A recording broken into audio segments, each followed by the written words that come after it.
right where we need to be as a team, regardless of the outcome of today.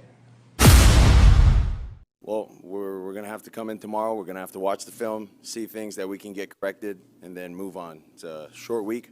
We know that. I think when you say opportunities that we didn't have, I think we did have opportunities. We just didn't make the best out of those opportunities when we had them. Missed throw, miscommunication on some plays. You just can't do that. And, yeah, you can't do that. Well, I think it takes a toll on the guys that had gotten reps in practice. You know, it's tough for a certain position to have a couple guys go down, and then, you know, you got to find spot guys, you know, to come in and try to play that position the way that, you know, a couple of our guys have. So it's tough, but, I mean, no one's going to feel sorry for us. There's a lot of other teams that have injuries that are going through some tough deals. So we're not making any excuses. No one's going to make any excuses for us. We just got to come back next week and be ready. So at one point you had a healthy lead in the division race, and now you see Buffalo come in here and win the division. How would you describe the collective mindset in the locker room just now? Anytime we lose, it's never a good feeling. The stakes are high every time we play. So we understand what was at stake tonight, and we just didn't come through. And it started with me. I've lost all faith and all respect for the Miami Dolphins. I just have. I'm so disgusted with the Miami Dolphins. They make me sick. They really, really do. So be it. But in the end, I'm just incredibly disappointed, Swagoo and Doggy. I can't put in the words. Again, it's not the loss. It's how you lose. And when I see the Miami Dolphins, I see ass kickings on their dockets. And that is what disgusts me. To have us rave about Mike McDaniels the way that we have. To have people talking about the boy genius that he is supposed to be. To look at the greatness of Tyreek Hill, who spent the vast majority of this season literally as an MVP candidate. But we can point to last week against Baltimore. We can point to the Philadelphia game, and I think one other game where he literally drops touchdown passes.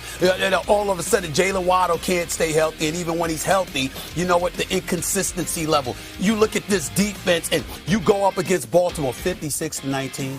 You get ramrodded like that. You go to Buffalo 48-20. You get ramrodded. Where's your pride? Where's your dignity? I mean, damn. Where's your pride and where's your dignity?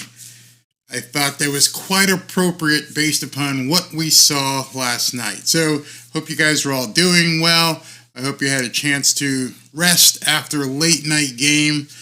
What I did was sat down with you guys. We watched the game. We talked through the game. We saw what happened. And then I took the day, basically the entire day, to soak it all in. What were people saying? What were the pundits saying? What were the players saying? What was the media down here in South Florida saying, in addition to the national media? What was the vibe? And the collective vibe from most people are two things. Some people actually came out and say it, but this is probably going to be the last game of the season. And as I go through today, I'm going to show you that basically for the Miami Dolphins to win, they are going to have to overcome more adversity than they've ever seen all season long on the road in Kansas City. It's possible that this Saturday night might be my last broadcast this season for the Miami Dolphins. This may indeed be it. As I've said in a couple videos, and you guys have seen them, and some people have gotten ticked off, the league knows what this offense is doing. There's no more secrets. They cannot score against a winning team. And I mentioned yesterday during the game, it was just quite depressing to me to see people talking crap on Twitter about how the Dolphins were going to score 40 points and beat the Bills 42-20, 38-20. And using data, I said Dude, they've only scored 18 points per game against winning teams. That's it. Here's your data set. Forget the Denver game. Forget all these other garbage teams, or as people like to call them, tomato cans. Take your data set and go, what have they done against quality teams? And it's 18 points per game. And I said it during the game. They're going to be hard stretched to get to 18. You got to 14. And then people are like, well, there's a drop here and a drop there, an excuse here, an excuse there. Bottom line, they can't score. Why can't they score? You heard from an NFL player who said, we know what they're doing. And I'm going to show you some things tonight that prove to you, despite what a lot of other people out there are saying, it's going to prove to you that they have actually found out what the Miami Dolphins are doing. And for some reason, and the only way the Miami Dolphins can possibly win this weekend, other than turnovers, is if Mike McDaniel changes. And as thus far, as we've watched every single game, whatever he plans on running is what he's going to run. There are no halftime adjustments. There is nothing he really changes up. There's nothing that Tua does on the fly. Everything is scripted. Everything is an algorithm. Everything is computerized. And when the thing glitches, it doesn't work. It just doesn't work. I've sat with you guys since, I don't know what, last Super Bowl, and I echoed. I'm like, I got a problem. And that's where people said, Barry, you changed. And I'm like, I saw something. I saw something last December that I picked up on, and I went, this isn't going to make it, man. And then Tua passed a huge test. He played every single game. Fantastic. He did that. But the offense became so predictable. I don't know, right after the Buffalo game, you started seeing it whenever they had to play a tough team, which there was so many different games that they went through, and then they played the Eagles, and they played Kansas City, and it became a trend where you could sit back and go, oh, this ain't working. This isn't going to work. And I know a lot of people expect me to come on here and just completely lambaste Tua and point all the fingers at Tua. I'm not going to do that. I watched an old movie last night. The old movie was Eddie and the Cruisers. I don't even know if you guys have ever heard of it. But it's a Jersey Shore movie, kind of made off the life of Bruce Springsteen-y type thing, what was going on in Jersey Shore. And Tom Berenger was a guy that Eddie, the lead singer, got together with. And he said, and they came up with the term, words and music. Words and music. Those two things go hand in hand. So I digress with my analogy, but McDaniel and Tua. It's not all Tua's fault. It's not all Mike McDaniel's fault. It is the words and music. Mike McDaniel and Tua have tied themselves together, and Mike McDaniel has put this relationship as the penultimate part of the Miami Dolphins, and it has failed.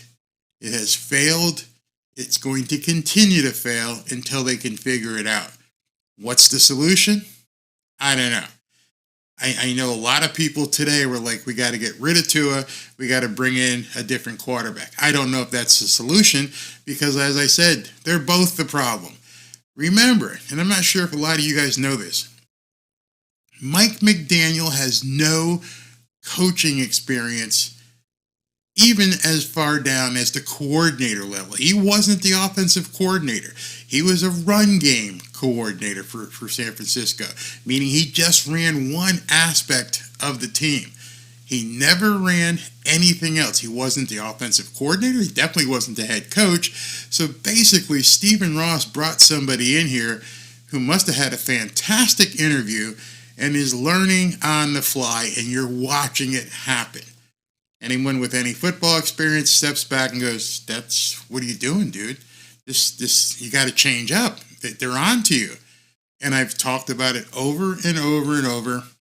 And at this point, it is, as Stephen A. Smith said, it's disgusting.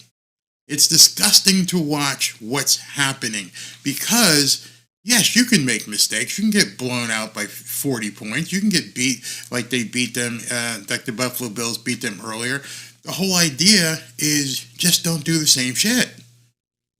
You learn from your mistakes. Humans, men, husbands, we know, hey, listen, if this isn't working, then we need to do something else. Definition of insanity is keep doing the same thing over and over and over again and hoping it's going to get a different result. Mike McDaniel is being insane.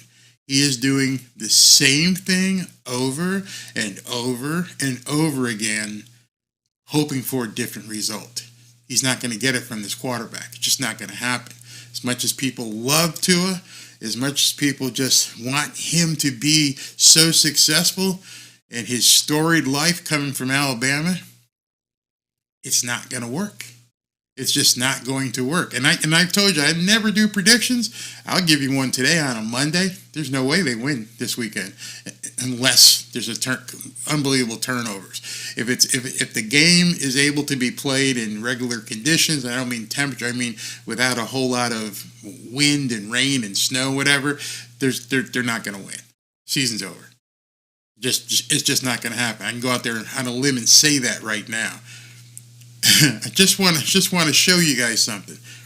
As you know, Tua has never won a game when the temperature has been 50 degrees or below. Has never won a game. This is what they're walking into this weekend in Kansas City. You guys got to get a look at this. All right. Here's the forecast. Saturday night. -1. 12-mile-an-hour wind, 25% chance of snow, 10 to 15 miles an hour wind, -1. And that's if the storm that's coming stays at its current speed. If the blizzard that's coming to Kansas City is expected to hit Sunday night, if it speeds up, you're going to be looking at -8, -9, with a wind chill of -20. With snow blowing throughout the game. Right now, you're still going to be looking at a wind chill of -15, -13. Do you know what it's like to throw a football in -12, -13 weather? You know what it's like to catch a football? Do you know what it's like to get hit when the temperature is like that? And so I posted this today, and I said, Miami Dolphins quarterback Tua Tagovailoa has never won a game below 50 degrees. So in addition to everything else that would have to change, this would have to be record-breaking. This will be by far the coldest game he has ever played in. What's worse is there's absolutely no way to prepare for it, especially because we're here in South Florida. You're going to experience basically, today was like 73, 74, almost an 80-degree climate change overnight. Going from, basically Fort Lauderdale all the way over to Kansas City. Leaving here, it's going to be 70, 75. You're going to get there, it's -1 plus the wind chill. So I suggested maybe Mike McDaniel should prepare the team by flying them out early and having them practice outside in Kansas City. This is win or go home game, and staying down here in South Florida will leave the team ill-prepared for the environment on Saturday night. That's just the environment.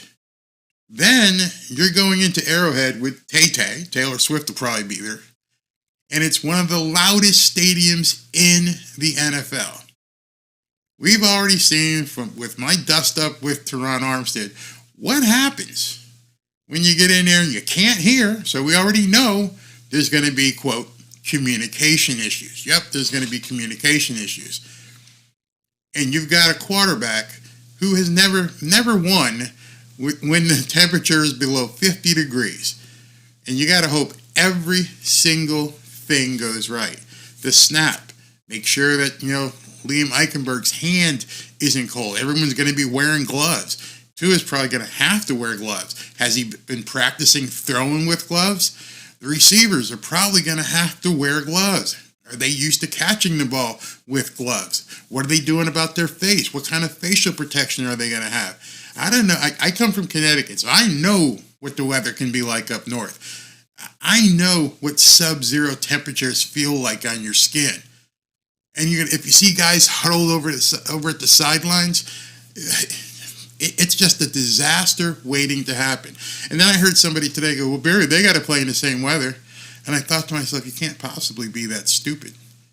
You can't possibly compare someone who lives there, is acclimated to the weather, who knows everything to do to make sure that you can perform in those kind of conditions. That's how big yesterday's loss was, and Mike McDaniel and Tua blew it, and this team now has to go play in basically the Ice Bowl, like 1967 when the Cowboys played the Green Bay Packers. They are going to the frozen tundra. Let me give you another problem in this environment.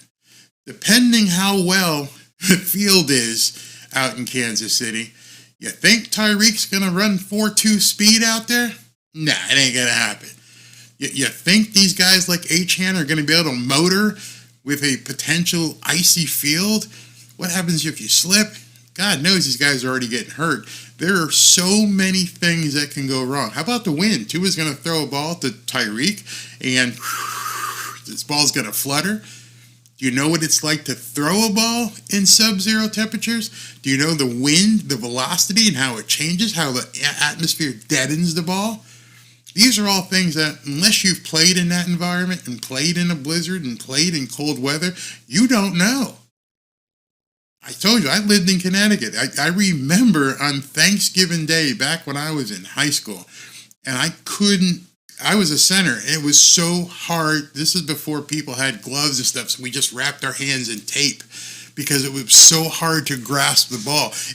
And I remember our receivers were like, dropping the ball. Coach would ask them, what's wrong? It's like catching a cinder block. You've got this little sphere of football coming at you at some sort of velocity. Your hands are cold as shit. And you're trying to hold on to this ball the best as you can and stand up. The good part about playing in that kind of weather, especially if there's snow on the ground, the big guys get more traction. We're the ones who actually, it's a very equity-giving atmosphere. The big guys can actually move around better than some of the little guys. But in any event, that's what they're facing. And thus far, Mike McDaniel has done nothing to prepare this team for what they're about to face. I don't know why they didn't just get on a plane today and say, screw it, we need to get out there. You guys are going to have to practice outside. We're going to have to see what it's like. We're going to have to endure this stuff. I know some of you guys might get sick or cold or something, but you can't leave here on Thursday night or Friday, leaving nice South Florida and heading out to Kansas City and get off that plane and have the coldness just snap your head. Absolutely snap your head. Those are those guys who are nursing injuries who can play, they're going to feel it in their bones. If you got a high ankle sprain like Jalen Waddle or even Tyreek who's playing through his high ankle sprain, you're going to feel it. Any of you guys who are a little bit older and you know when the weather changes here in South Florida, and my knees start hurting when it gets a little humid. You ain't seen nothing when you get out to sub-zero temperatures. It's absolutely mind-numbing. And if you start worrying about that stuff and you're taking your eyes or whatever off of Kelsey and Mahomes, it's all over. So I got more to go over here, but let me pause because I know you guys are itching to ask some questions and talk. So 72 says, just forfeit, it's over. I've never seen a bigger choker than Tua. Like I said, they go hand in hand, Jose says, I can't wait to see Tua in the cold. Tua is a coach killer. Woo, you guys are rough, man. My 11-year-old literally plays a game where he guesses what play is going to be and where the ball is going to go, and he's very good at it. Most of the time, he's right. That's an 11-year-old. Yeah, it's so predictable. We should be practicing in a Costco freezer. Barry, I'm in Canada, so I know what real cold is. Yeah, you do. You're already feeling it probably up there.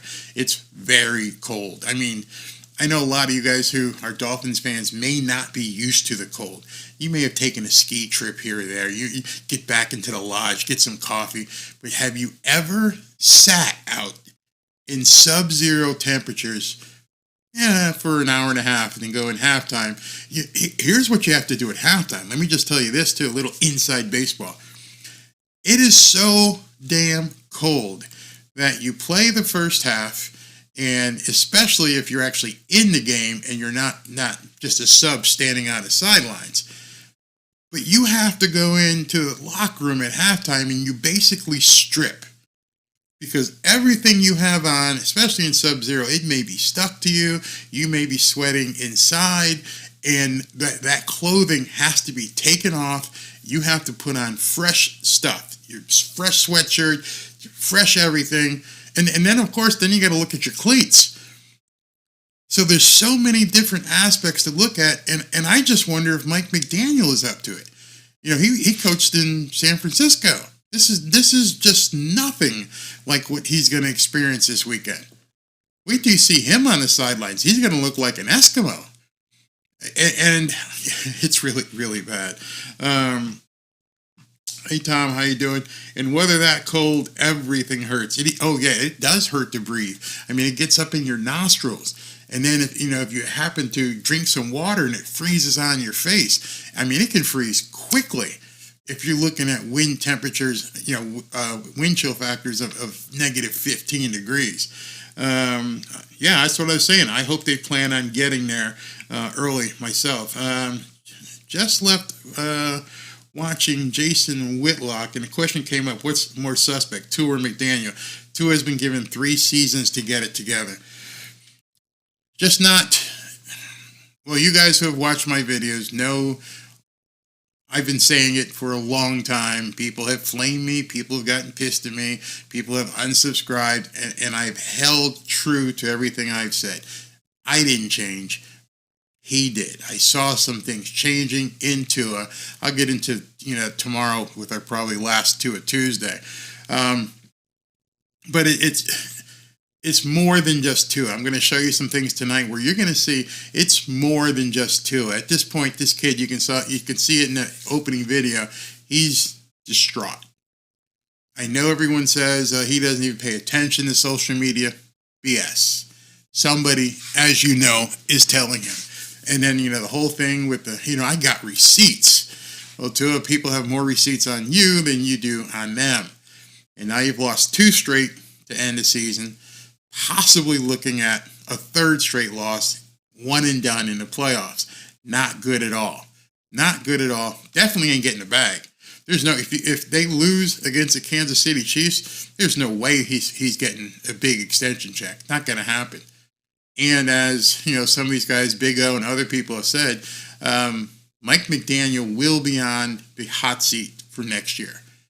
You can't do this. It just can't happen. So let me continue with, let's see, which video is this I want to show. This is Nick Wright from, what do you call it?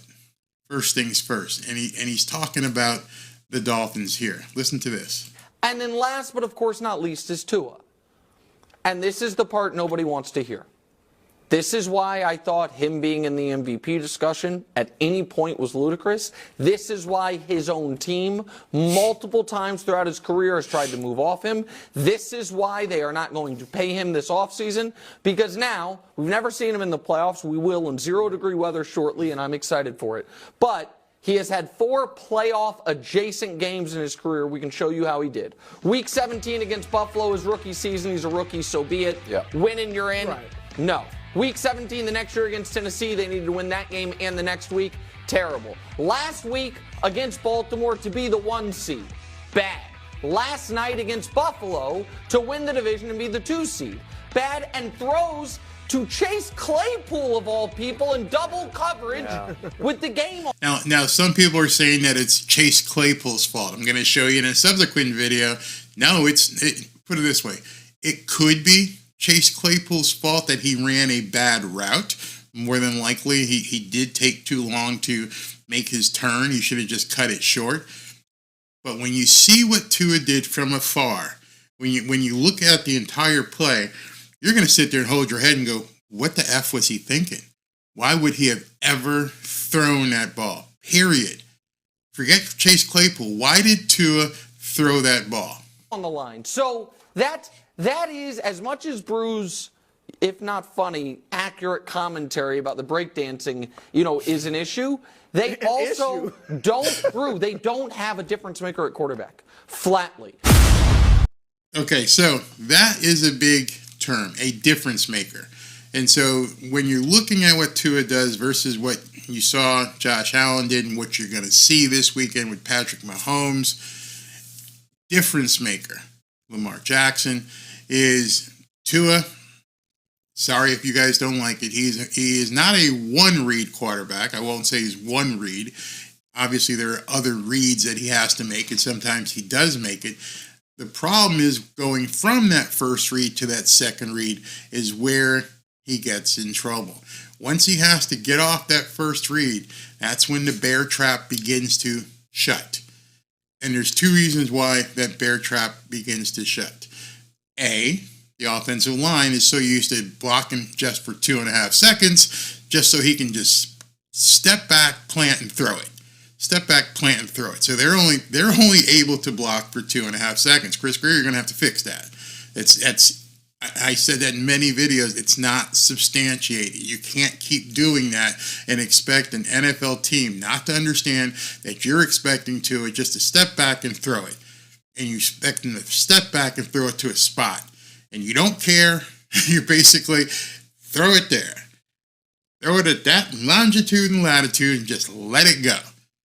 And if the guy's not there, then you get an interception. If he's there, you get Tyreek. Number 3, you have become so over-dependent on Tyreek Hill, which everybody knows. I mean, we're sitting here calling the games on Sunday, and we can see, he's throwing it to Tyreek. He's throwing it to Tyreek. You're not, I'm going to say something blasphemous. I'm going to say that Tyreek might be someone you should move off of this year, trade him, get some money back, get some picks, build an offensive line, and build a traditional offense. I think because you tried to fight and give Tyreek Hill 2,000 yards, and that pressure was on you, and that pressure was to get the ball to him as many times as possible throughout the season, get it to Tyreek.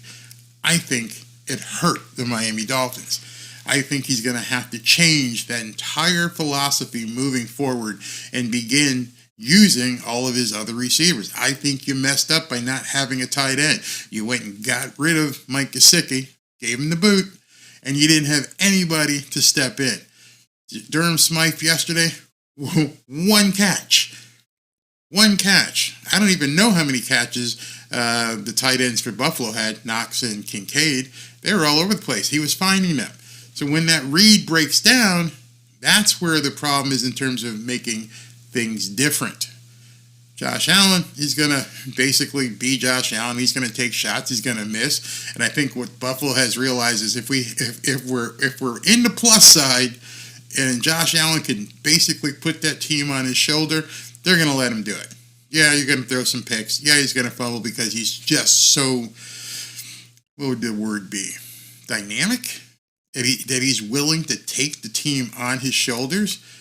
You can see him yesterday when you sit there and look at the sidelines. People ask me, why is Tua not engaged?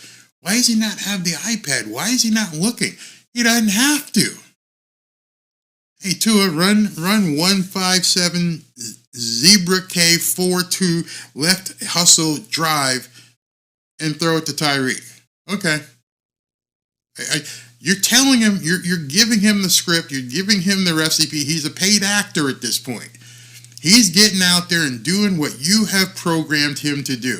It's almost like an MK Ultra thing going on. Those of you guys who get into that kind of stuff. He's a Manchurian candidate. He is just doing what Mike McDaniel is telling him to do. And it works against teams, as I've said, who have subpar personnel, who can't stop Tyreek, who can't stop Waddle. But this is a time of year where everybody has that personnel. There are no weak links right now.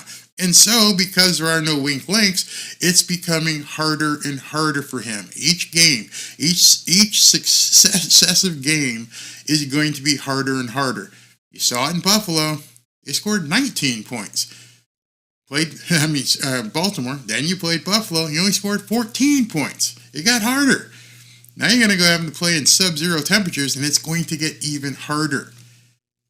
And I don't know what Mike McDaniel is going to do with his offense, because obviously what we see when he gets, frustrated, he just abandons what's working. Achane had, the rushing game was working. They had 100 yards rushing in the first half, and Diddley in the second half, I think 3 carries, 1 first down the entire half. These aren't things that people are making up. You can actually see it. There's no doubt. So they're right. You can't even argue with what some of these people are saying. No, he's not going to retire. He's getting too much money. Hey, Thelma, Come thank on, you. show some love and click that like button. Hard Knocks, when a team practice celebrating was enough for me. Yeah, that's crazy. The cold may work in their favor. It may force them to run. Yeah, he should just hand the ball off 40 times, but he won't. That's just it. I don't know. I mean, it was working yesterday. Anybody who watched that game, you saw it was working. He was committed, and then just stopped. You know why? I'm going to tell you why. Because when he went into the locker room and he had his script, and that script said, we're going to do this for the first 25 plays.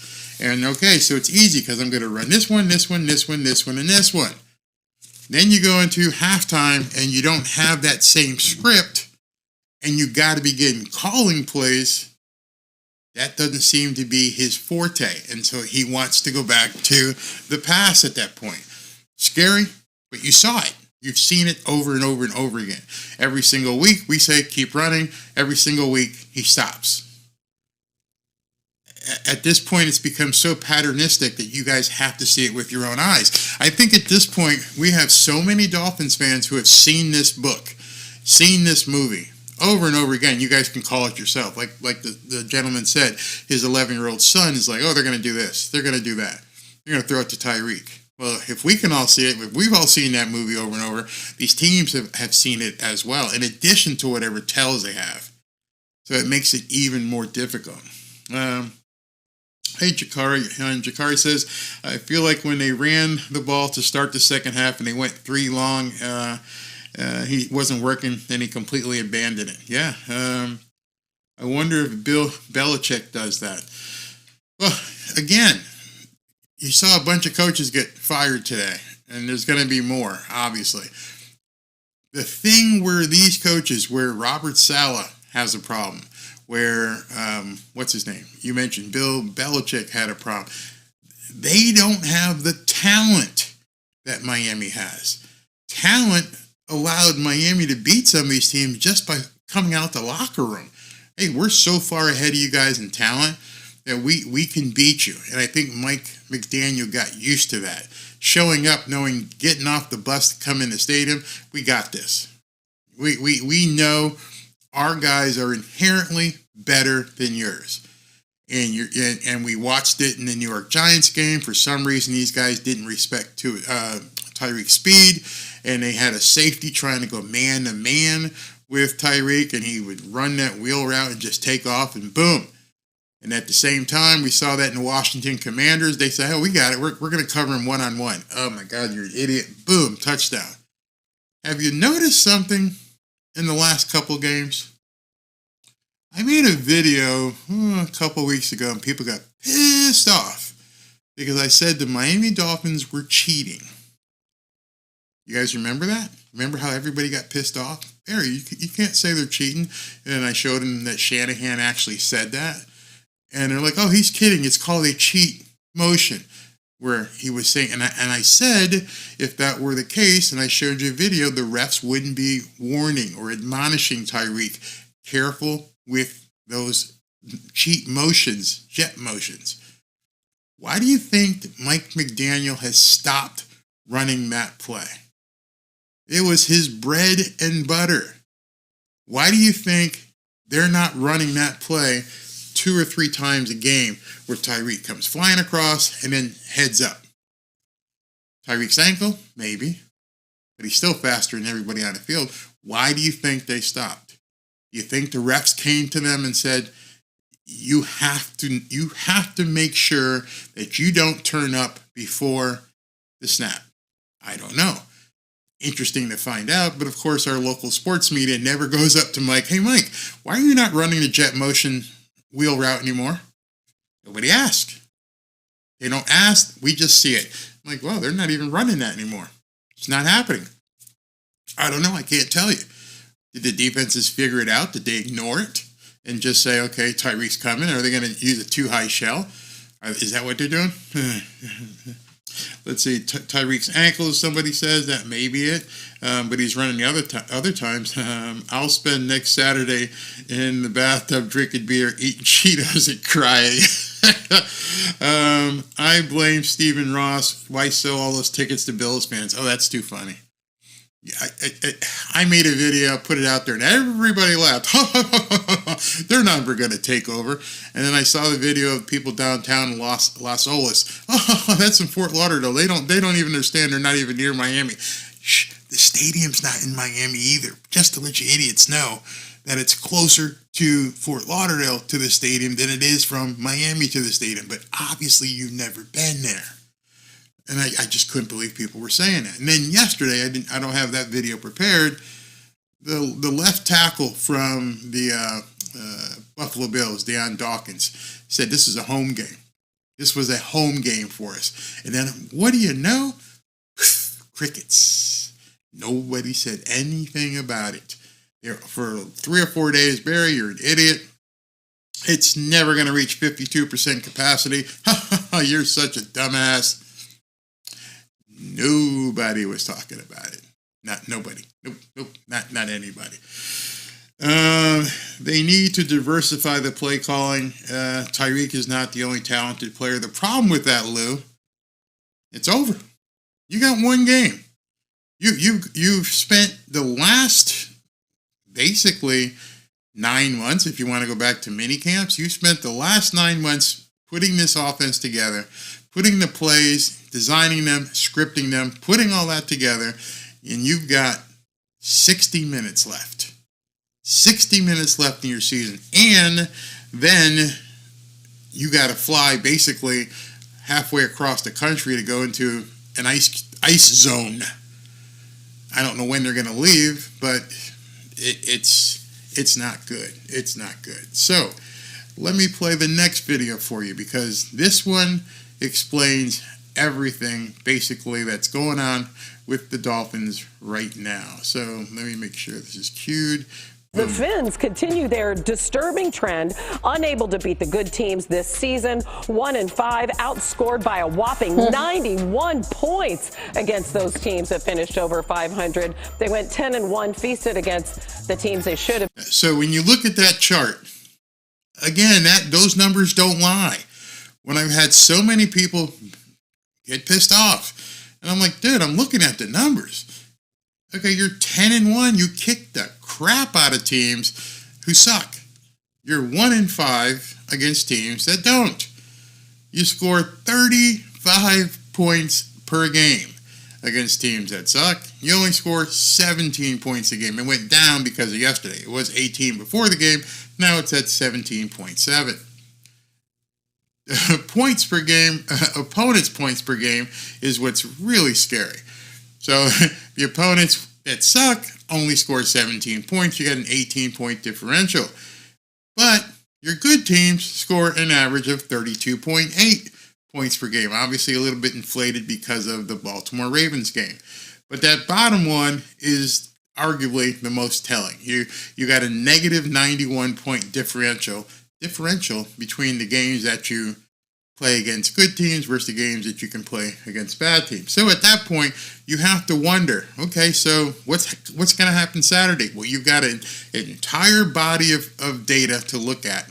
You have all the analysis is already done for you. It's right there.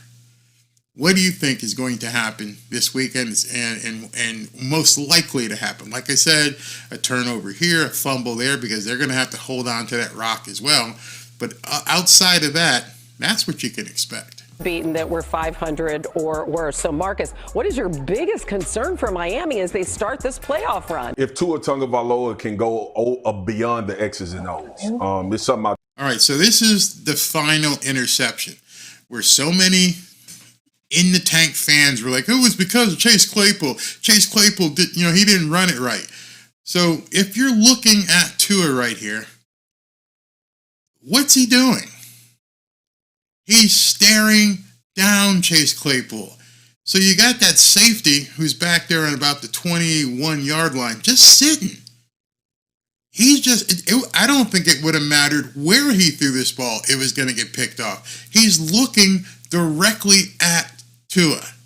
talked about. Mina's been on. Boom. And as soon as Tua throws it, he's already made a break on the ball. Yeah, I hope you saw that. At that point, he's like, oh, I got this. I'm playing center field, and I see a ball popped up over here. I'm not even looking at that wide receiver. I don't care if Chase Claypool was too short in his route or too long in his route or he took too much time. Doesn't really matter. Tua locked onto him, and he threw to a spot. That's what people mean by he's a spot thrower. He just launched it well before, he just locked onto him. Now, as you look at this, you know what's kind of funny? Every receiver is covered except his outlet. He may have been able to get that ball off to, I think it was Achane off in the slot, but they didn't have any more timeouts. So he was throwing this ball, and he was winding up as soon as it got snapped. When I talked about this, about the first. The guy just steps up and takes it. Don't blame Claypool. That safety read him the entire time because Tua had predetermined he was throwing him that ball because that's what Mike McDaniel told him. He didn't change anything. Read and what happens when you have to break the play down and improv. This throw to Chase Claypool is one of the examples. This was the read, and he just went there. And I'm like, dude, first of all, you see the coverage. You understand, and Chase Claypool just showed up. Let's not talk about that, the amount of reps that they put together. But to me, this is like, what are we doing in this situation if you Tua? Like, you've played a lot of football, and nobody's here to cast aspersions as far as if Tua could play quarterback in this league. Yes, I get worried when there's a glitch in the computer, though. When the picture is not turning out how they imagined it being painted, when the play is called and when the play starts. Where do you go after that? And that's been my issue all season long. Miami Dolphins fans have been pissed off at me about it. People, they all get pissed off. When you point this kind of stuff out, they get pissed off. They don't even want you showing it. A lot of people don't have access to film. They don't know what they're looking at. They can't see it develop the way people who are used to looking at film. And then when you actually look at the film, you're like, what the hell was he thinking? What the hell was Mike McDaniel even thinking calling that play? You got no timeouts, and Tua, you have no timeouts. Instead of throwing it to him, just throw it out of bounds. But he couldn't. He couldn't make that decision. Well, have told me, look at the numbers. When I'm looking at it from a defensive standpoint, if I can get Tua to pull the ball down, or if I can get him to stick to how this play was drawn up computer-wise, that's the only thing he's going to do successfully, and that would be the conversation. And I think the polar opposite was the fact that Josh was able to go beyond the X's and O's late in that game when they needed drives to be made. And I think you need that in the playoffs to have success. So you're talking about going into Kansas City in bad weather, and whatever script Mike McDaniel's walking around with, shit doesn't always go to plan, man. Sometimes things aren't what they should be. I'm going to show you something else in a second to prove that even further. This is the problem I have with Tua. This is what I saw in film. I love the guy. I love the man. I love what he stands for. It's not about hating on Tua. It's being able to see someone's problems. A lot of us maybe have relatives who needed help. Doesn't mean you don't love them. You just look at it and go, I'm going to have to sit down with you because you're screwing up.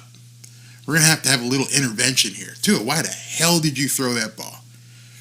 We are trying to catch up. We are trying to see if we can win this game to maintain home field advantage. And you threw the ball without basically even looking anywhere else. And you got a safety who's playing too high, sitting back there just going, oh, this is easy. I'm playing center field, and I don't care what route Chase Claypool ran. He was going to pick that off. Why? Because Tua stared him down, just completely stared him down. Now, looking forward, we have some news coming in. All right. So, not sure if you guys have heard this. They broke it while they were live on the air, and this is another reason why I think the Dolphins are done. This is just horrible. NFL Live, ESPN Dolphins reporter Marcel Louis-Jacques says that Dolphins linebackers Andrew Van Ginkel and Jerome Baker will miss Saturday's wildcard game against the Chiefs.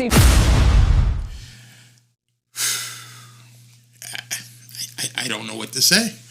I don't know who, you can't blame that on anybody. I don't know. I think the team at this point should launch some sort of investigation and see what they were doing strength and conditioning wise since March. This is absurd. I've never seen anything like it. Van Ginkel, done. Jerome Baker, done. And Xavier Howard, done.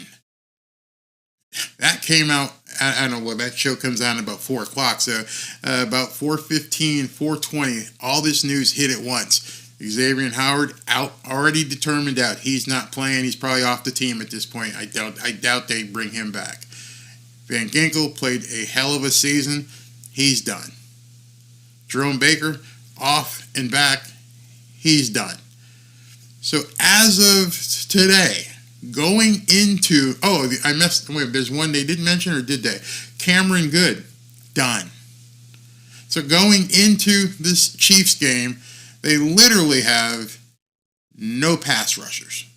There are no edge rushers on the roster.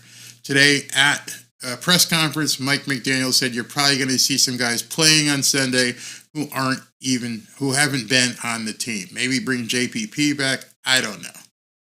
But they're decimated. And I just think it's too many things to ask to come back. You got Tua's issues, you got the injuries, and at this point, I think some of these guys are waving the white flag and just going, this ain't gonna work. Why is Xavier Howard not coming back? I wouldn't be surprised if Waddle and Mostert don't come back. Why? You'll see. Let's see what happens. But maybe it's time to just shut them down as well. So let's see what happened here. Let me just show you something. So this tweet went up today, and it was from Marcel Louis-Jacques, the same guy who just did that report on NFL Live. He said, McDaniels said the Bills played more single high coverage and loaded the box in the second half to stop the run. Dolphins rushed for 100 yards in the first half. They had 8 more in the second half. At which point I said, hey, Mike, that's called a halftime adjustment. Something astute coaches regularly do. Those of you guys who watched the show and were with me, I kept saying, you got to have the adjustments. Why did Mike McDaniel not make the adjustments? Can't tell you. Can't even tell you what happened. So then I posted this. And this is in addition to the final interception. I want you guys to look at this. I said, riddle me this. You're an elite NFL quarterback, and you walk up to the line of scrimmage and you see this. I'm going to show it to you. You run the play. Do you A, run the play scripted by the coach despite what you see? Or B, you see the formation and you audible to a different, more appropriate play? Those of us who have played football know that the answer should be B. Hey, we need to Omaha, kill, and run something else. Tua Tagovailoa chooses option A. He's going with whatever Mike McDaniel calls. Truly elite quarterbacks, they know to choose option B. It's inherent. Tua is not elite, and it appears Mike McDaniel doesn't trust Tua to call an audible. This leaves the Miami Dolphins handicapped. Let me show you this picture. Now, understand what he just said. He just said in this tweet right here that McDaniel said the Bills played more single high coverage and loaded the box in the second half to stop the run. Yep, we saw that. So, when Tua walked up to the line and saw that, now let me explain to you what you're looking at. You're looking at Buffalo's defense. They have 1, 2, 3, 4, 5, 6, 7, 8 guys within 5 yards of the line of scrimmage. And then within 6 yards, they have 10 people within basically the box. 10! Mike McDaniel recognized it. He said it. They played more single high coverage and loaded the box in the second half to stop the run. There's your single high coverage. This guy back here on the 30-yard line. There's 10 people in the box. When Tua walked up before this snap, a Brady, a Mahomes and Brady, a Lamar, they're going to go check, kill, and call something else because, oh my God, there's 10 guys sitting here just salivating, waiting to stop the run. Why did Tua not change this play? You're a fourth-year NFL player. You walk up to the line and you see that. That's what I kept noticing all season long. He didn't have the capacity or authority, who knows where both, to change that play. It's right there in front of you guys. It literally is right there in front of you. They loaded the box, went with a single high safety. You see Tyreek going in motion here. There's no way he's going to get that ball off because they've already predetermined that's going to be a handoff to Jeff Wilson or Achane. And Tua's looking at it. You can see there's Al Ingold here, or is that Julian Hill? And there's nobody out wide. Everyone is in tight. That's a running play. That is a tell. I can see what you're about to do. And if Tyreek was in motion here, how hard would it have been? Maybe he couldn't get it to him, communicate it to him in time, or maybe tell Julian Hill to spread out over here. Go over here, Julian, and see what you can do. But he didn't do it. Didn't do it. I just don't understand it. I zoom in. This was 14-7, 9:20 in the third. Game's not out of hand yet. Still right there. You walk up to the line. You're in a shotgun. You can see every one of these guys. You can see all 10 of these guys standing right friggin' here. Why did you not audible? Like Marcus Spears just said, it's a great swagoo. Hey man, you're running the algorithm. The computer says do this. Hey, I'm going to do it. I am the Ron Burgundy of quarterbacks. Those of you guys who saw Anchorman, and they're like, why did Ron read that? You put it on a teleprompter, he's going to read it. You put it into his teleprompter, he's going to throw it. He's going to run the play. He's not changing it. That's the problem Miami is having right now. You have a coach who thinks he knows everything, and the one thing a coach cannot do is dictate what's happening on the field. You have to have a player who can have the foresight, who can look at this and go, if anything else, change the play, do something. But you just can't sit there, okay, I'm going to hand it off with 10 guys sitting here. Obviously, the Buffalo Bills knew what you were about to do. They came out in the second half and go, hey, man, we got to stop this run shit. All right, so what do? Let's make him force Tua to beat us. I'm going to put, when people say it wasn't Tua's fault, yeah, that's Tua's fault. Or Mike McDaniel, again, words and music. Something happened here where he should have been able to audible out of this. Don't know why he didn't do it. You can tell. I mean, I can't explain it. It's frustrating to me, and like that Stephen A. video, it's disgusting.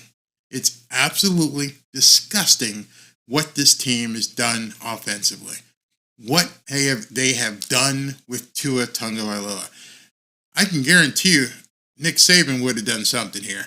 He wouldn't have just said, just run a damn play. It just wouldn't happen. Tua just ran the play. Didn't even change up. So, wanted to show that to you in your face so you can see it.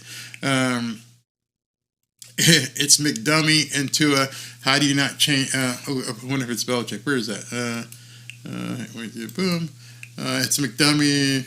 I don't know why they did show up. Notice how is yours going to show up? Yeah. Notice how often Allen audibled when they saw Apple was stuck on Diggs. Yeah, that's what an elite quarterback does. You're going to call the play from the sidelines, coach. I understand that's your job. You're getting stuff at the booth.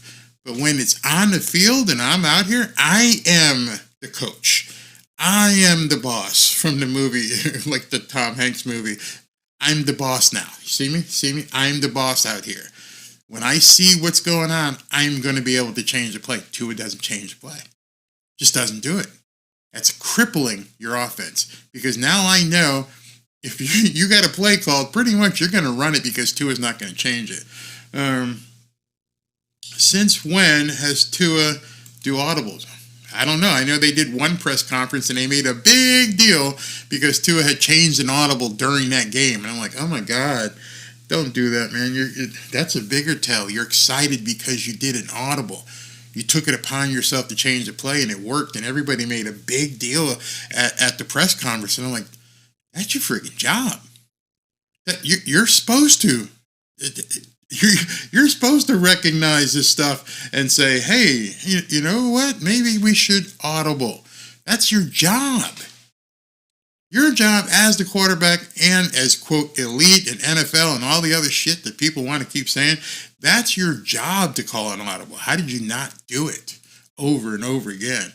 Barry Flores thought it was beyond Tua's ability. I know. And I think Mike McDaniel, even with that 700-play tape that he put together for Tua, I think he went and said, you know what? I can make this work if he just does what I tell him to do. I'll make it so easy for him. He'll take a two-step drop, and you're going to throw it to that spot on the field, and Tyreek, you need to be there. Waddle, you need to be there. And that's what's happening. And it worked. It worked really well until you started having people get more and more film and going, he's just launching this shit. You got people on ESPN just going, he's a computer program.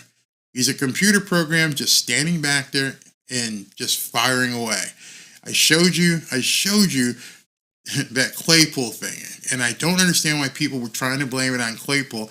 And then you looked at a quarterback just stare at the guy. With a safety back there, you're staring at him, and then by the time you're doing this, that safety's already coming. That reaction time, you can't stop because Tua is locked in, and he's going to throw it to that guy. I'm making nothing into something. Okay, I'm sorry. People tell you that Santa's not real. Should I not tell you Santa's not real? Okay, it's nothing. If it's nothing, what's happening? I'll wait. If there's nothing, just what you say, you're making nothing into something. I'll wait. We all must be wrong. Every single one of us who watches game film must be completely wrong. What's your take on it? Big man, Aaron, what's your take on it? We'd love to hear your explanation how everybody else can see it on tape, but you can't. Okay, so let me know. Aaron Jones, you're wrong. They have to say that because it's just in their nature. We made the playoffs. Okay, so what? You made the playoffs. Good. You think Stephen Ross is going to be happy with them doing one and done? Good luck with that. Whew, man, this is pretty bad. If Tua goes, who's the answer? I don't know. I think they're stuck with Tua. I think they're pot committed and they're going to have to keep going with Tua. I think the only way things get fixed is if Mike McDaniel understands this offense isn't going to work. You're at the end of your second year as coach here, and at this point you're going to go one and done in the playoffs most likely, and you're going to fix it. I don't know how you're going to fix it, but you're going to have to fix it. Barry Animal House is Barry, you know more audible than Tua. I think everybody who watches this stuff can see, hey man, I mean it's not hard. That's why I don't understand when the Tuaneers say the stuff they do. I mean, you can see this. You can obviously see. Hey, man, we got 10 guys inside the box. What should we do? Oh, shit, just keep running. Just keep doing the same play. Well, Bear, you're making nothing out of something, or whatever that guy said.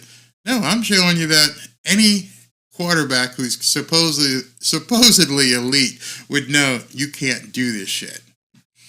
Now, here's the problem. Somebody said earlier in the comments that the team has possibly given up. And that's one of the problems that you really, really don't want to have. So you have this tweet. This tweet was from Marcel Louis Shocks again.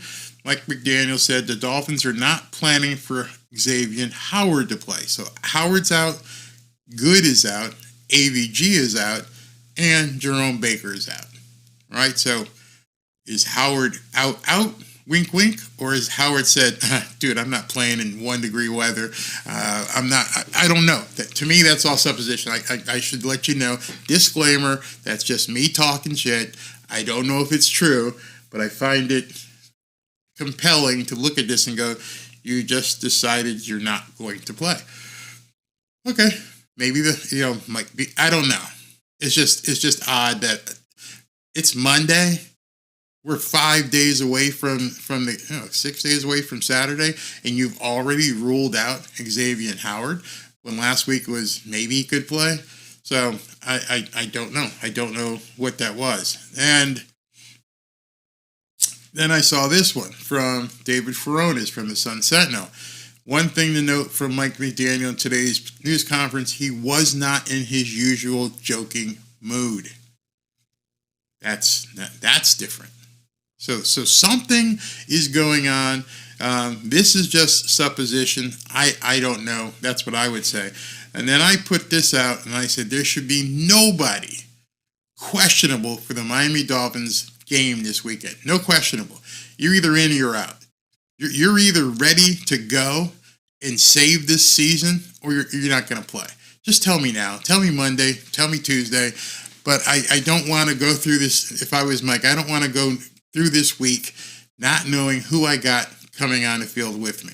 If you're going to sit it out, just let me know. Just go ahead and do that. I find that disgusting. So I want to show you something, and this is probably a bit disconcerting. You guys know who the captains of the team are? You know that one of them is Tua. You know, Teron Armstead. I don't know all of them. Alec Ingold, he's one. And Tyreek Hill is one. Do you guys know what a captain and their responsibilities are? Well, like in a boat, captain goes down with the ship, right? The captain is somebody who says, I ride or die. This is you guys. I am behind you guys 100%. You guys are my boys. You're my brothers in arms. I will be here. No man left behind. Those of you who have been in the military, you understand. You're the captain. You do everything for your troops, everything for your team. You do not ever, ever, ever, ever turn your back on your team. So I'm just wondering. So everything there is factual. Now what I'm going to show you is a little bit of supposition, but it pissed me off. It disgusted me again with the Miami Dolphins. Why would the captain of the team, after Tua made the interception, do this? Game's not over. Game is not over, and Tyreek decides he's not being accompanied by any medical people. He's just walking off.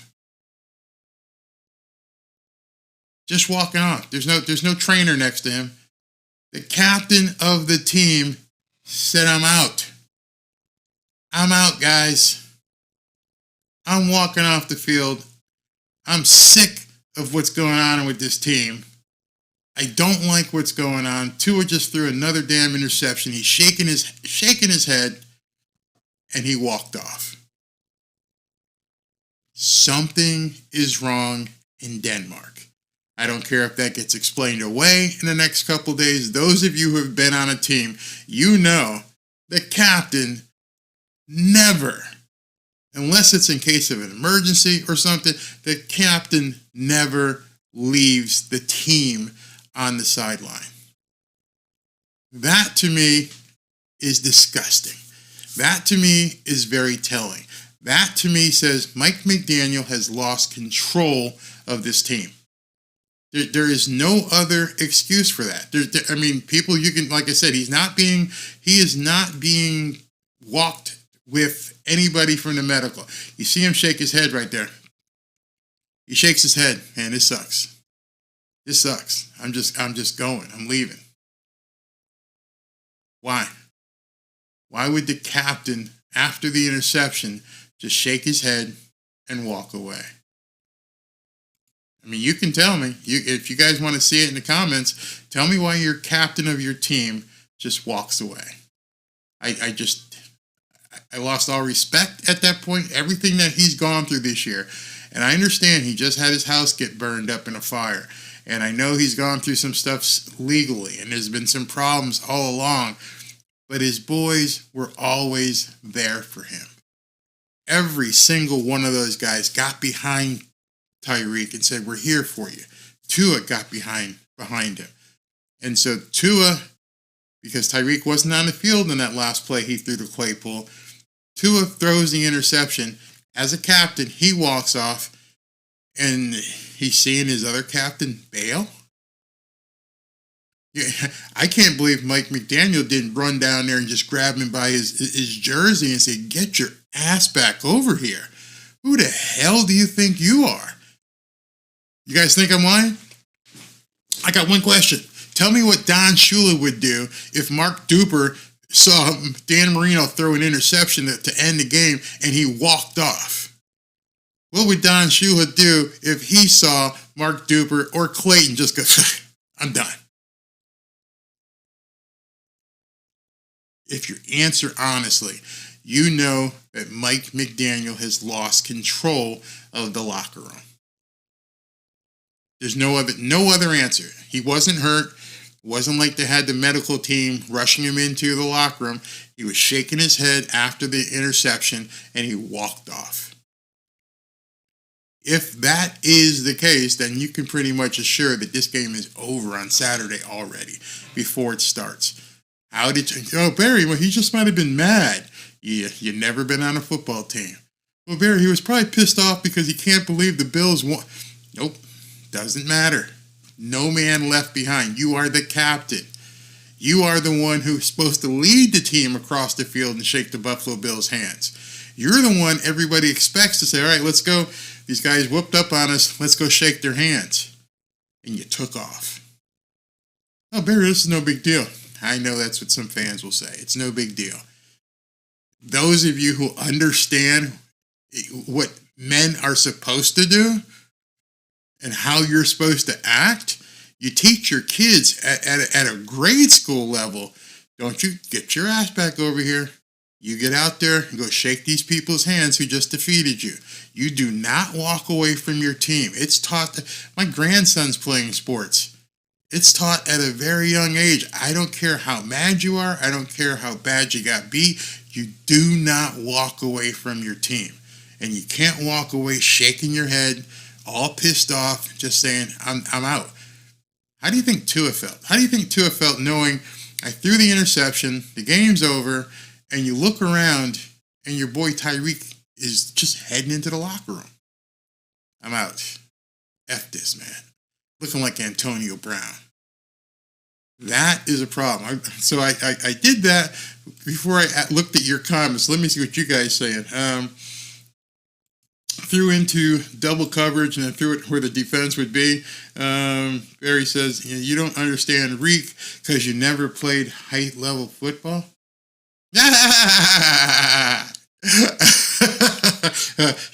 You're a moron. Tua threw behind and low to Tyreek so many times and got him hurt. You guys aren't answering. How do you walk away? How do you walk away from your team? Tua come to Steelers will show you support. Tyreek shows up to his house fire in a huge walking boot just to walk around off the football. Hey, all hurt. It's injuries. You're not answering the questions. You guys aren't seeing. Are you purposely avoiding it?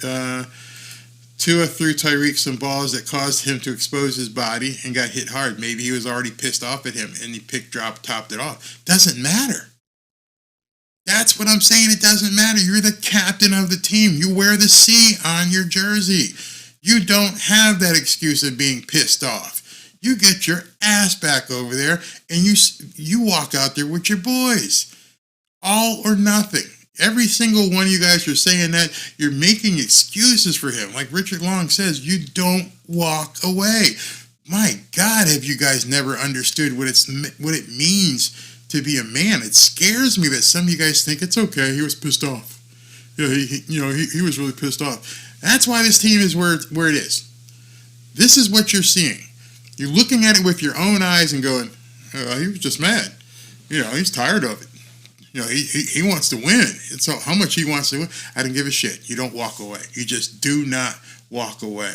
Like Lou Roma said, I love it. You guys are men. You got to be all in. You got to suck it up. Suck it up, buttercup. You got beat. You don't walk away. I hope Mike McDaniel went in the locker room and read him the riot act. He's just frustrated. You can't say that, man. Sheila would not have allowed ping pong tables in it. The team has lost faith. That's pretty much. No one is talking about the special teams. Yeah, they made some bad plays. Of course, Tyreek rides or dies with the team. That's what you do as a leader. You don't walk away. You just don't walk away at all. Tyreek is a man boy with a piss poor character. My problem is, again, this team seems to have thrown it in. And Mike McDaniel, I don't know, what's this thing here? Hill was a pain in the ass in Kansas City. That's why they said bye-bye. Bench him first quarter. You can't bench him. You need him too much. But I see what you're saying. It's just way too much stuff to question going into a extremely hostile environment.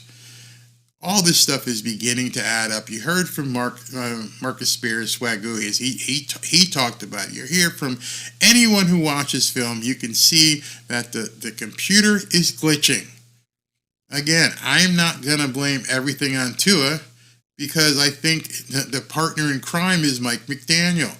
And because the two of them can't get their act straight, this team is circling the drain very quickly.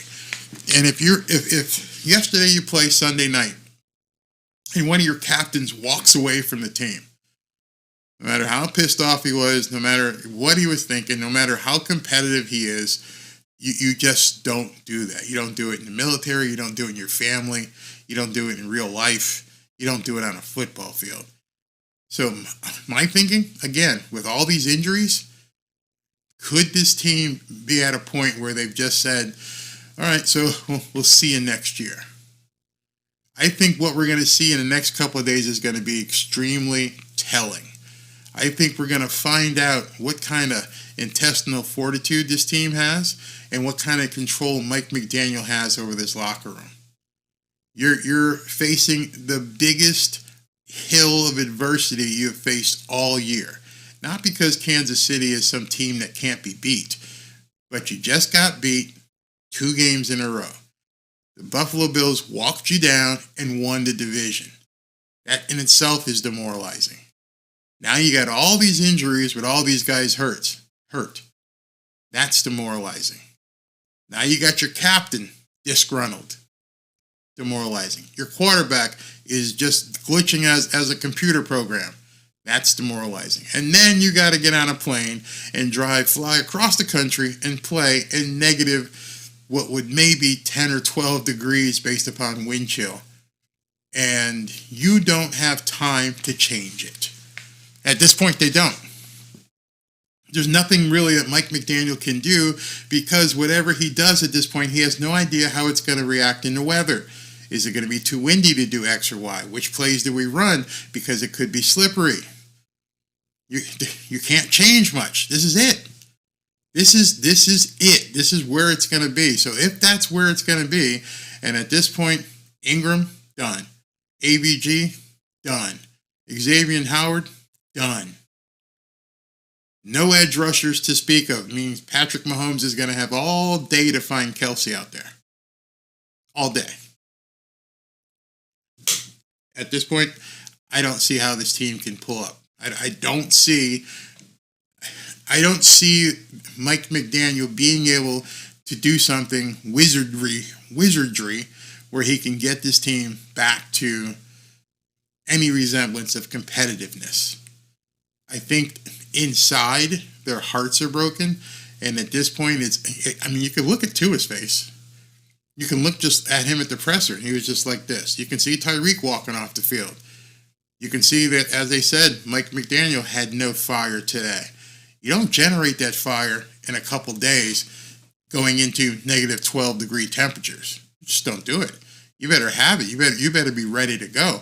Did the Buffalo Bills reach into the still beating heart of the Miami Dolphins and rip it out? Is that what just happened?